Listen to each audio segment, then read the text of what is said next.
think a lot of fear around intimate wellness, or fear combined with a lack of knowledge. I think the thing that I would recommend to everybody is just to go for it.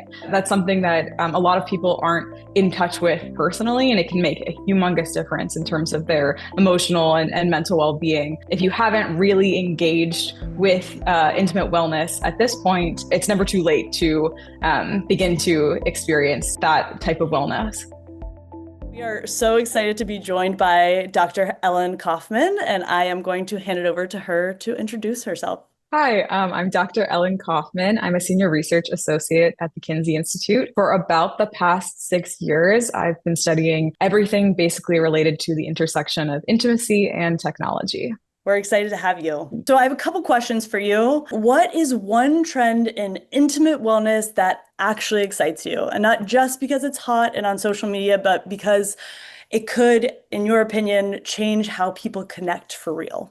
As somebody who thinks about how technology is changing our relationships, or at least is sort of making an impact on our relationships, for me, the real buzzword, but it's not even really a buzzword, it's just so exciting that it is kind of coming to the fore, is accessibility. And I think that's one of the things that technology has the potential to bring to our relationships in a really meaningful way. So whether that's the expansion of these intimate tools that are more readily accessible under the wellness umbrella at places like Sephora, or any number of technologically mediated experiences that are fine-tuned to people's individual experiences.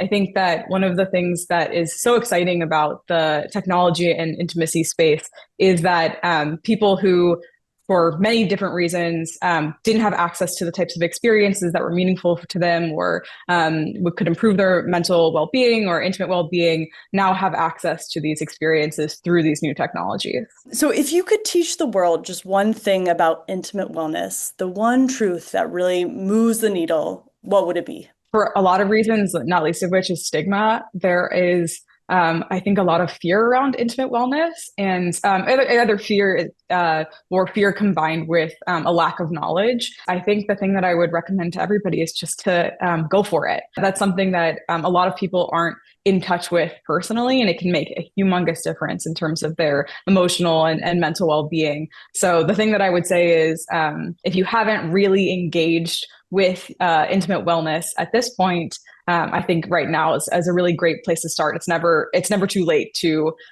begin to experience that type of wellness. Any tips on like how to jump in for people of getting into this world of intimate wellness? I think that there are so many different ways that one can engage in this, whether it's, going to a store and perusing all of the technologies that are now available. I think in particular, women didn't have a lot of these technologies marketed to them historically. So, or at least in the wellness sphere. And so I think there's increased accessibility there. That means that education and accessibility go hand in hand.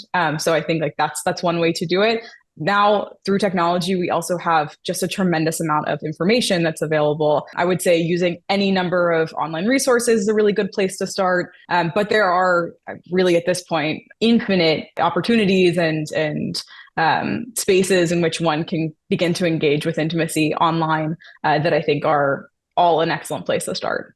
Great. I love that. Just go for it. I love that theme. Absolutely. Just go for it. So I would love to hear about your 30-second origin story. How did you become a researcher? What is the moment, what moment made you say, this is my calling, this is my lane? I started out in critical technology studies. So I was mostly focused on AI and kind of the impact that AI has on society. It's something that I'm certainly swinging back towards now as it becomes particularly relevant in our society today. Initially, my work didn't really even focus on intimacy and technology. It really was looking at things like labor issues and like structural inequalities and how AI intersected with those areas. I had an opportunity in grad school to pursue a project looking at how AI intersects with intimate tech. And at first I was like, oh, I don't is anybody gonna take this seriously? Like, this is so interesting to me, but I don't really know, is there a career here? That project was just really sort of blowing the doors open to this is it.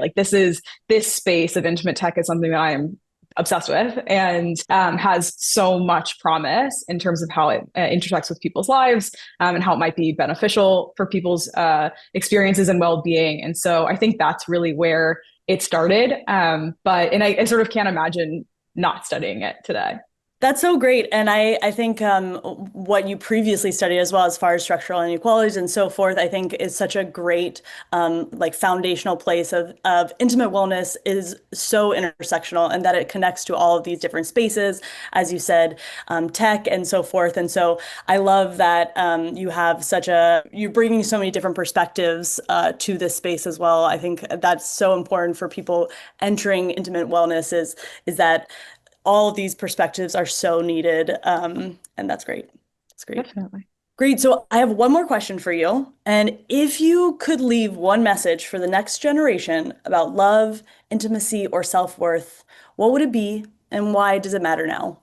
I think something that's important, not just for the next generation, but sort of for everyone, is prioritizing authenticity in these experiences. And so I think a lot of people have historically deprived themselves of experiences that feel affirming or feel true to them because of stigma and many other sort of barriers. Real, happiness in this space lies in authenticity. And one of the things that's exciting about the technologies that are both emerging and that are really coming to the fore in this moment is that a lot of them are so hyper-personalized that it really does provide that experience of affirming people's authentic, intimate experiences and authentic, intimate selves.